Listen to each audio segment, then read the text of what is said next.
Hey crew, day 2 of the Runners Challenge.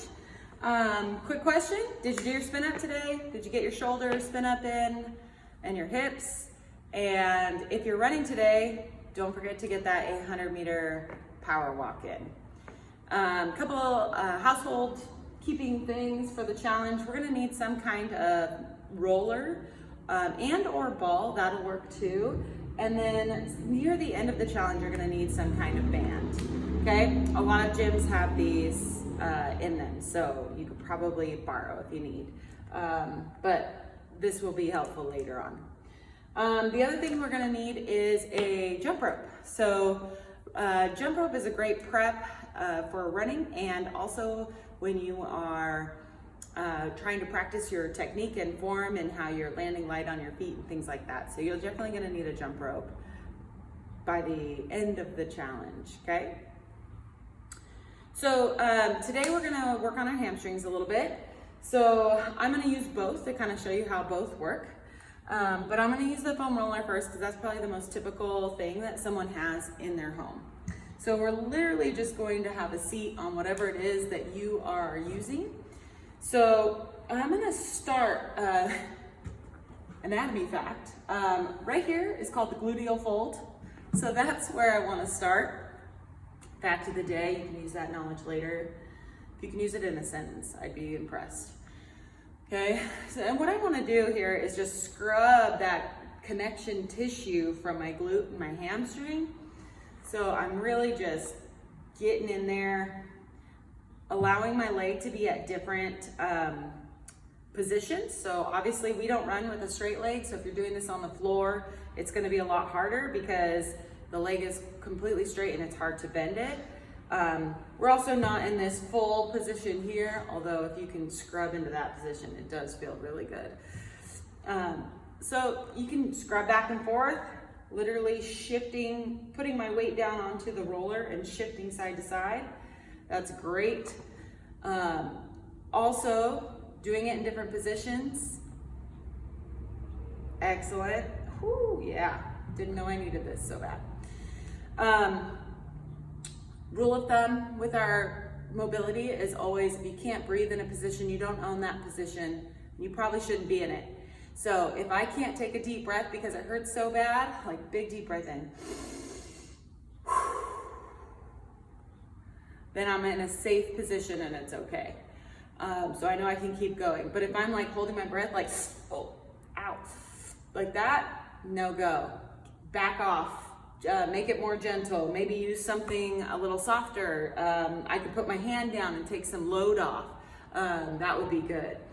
Still working our way down the hamstring. So I'm kind of in the middle of the hamstring here. I really like this internal, external rotation that we got going on, but definitely scrubbing and keep going all the way close to the knee.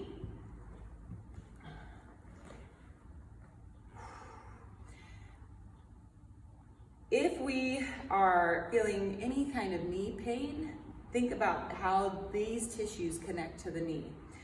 All the tissues that we're going to be playing with in the next few days, the hamstrings, the quads, the shins, the calves, they all connect in the same place, right at the knee. The knee tells us a story of what's going on upstream and downstream. Very rarely is the actual injury or pain that's in the knee coming from the knee. So take that into consideration. Definitely open close. This is definitely a lot harder. Woo. 3 to 4 minutes per side on that. I think we just hit that, so we're probably good. Next thing we're gonna do is some hamstring lockouts. So we're gonna lay down on our back, get that either a strap, a tie, anything really works. We're gonna get that guy over the toe, and my goal is to just flex the quads and extend the hamstring. I gotta be able to turn that quad on. So if you can't turn the quad on, loosen it up. Like if you don't have good hamstring, this is fine. This is great, actually. You're gonna see improvement in your hamstring. But then you wanna find your end range and really push. I have to breathe. So really snapping that quad and getting as much as you can in that lockout. You've got to be able to lock it out. So again, if you don't have the range, stay out here, totally fine. You've got to be able to lock it out, okay? All right, and then the last thing we're gonna do is we're gonna do some isometric holds. So we're gonna hang out in an in range here.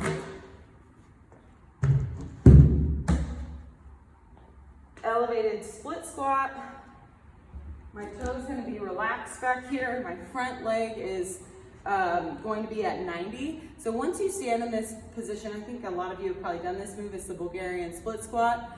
What I want you to think about, instead of thinking about squatting down and getting as low as you can, I wanna see where you can get under full tension. So right now I'm actively pushing my heel into that box.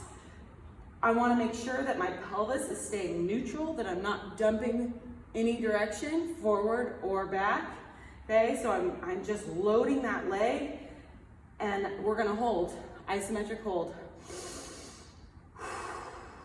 I feel it big time in this opposite hip. Let me show you the other side so I can show you.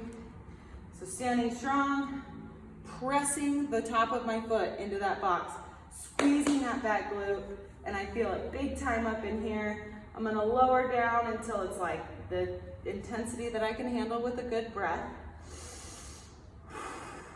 Make sure you don't go so low, you get the banana back here. So my back, I lost position. So being able to squeeze the glutes, rib cage stays down, eyes up is best. I'm gonna lower into my deepest position that I can stay on tension and take a couple breaths here. Okay, let's do about, let's see, 2 to 3 minutes hamstrings, 20 to 30 lockouts with the band, and let's get 5 good deep breaths in the lowest position you can do.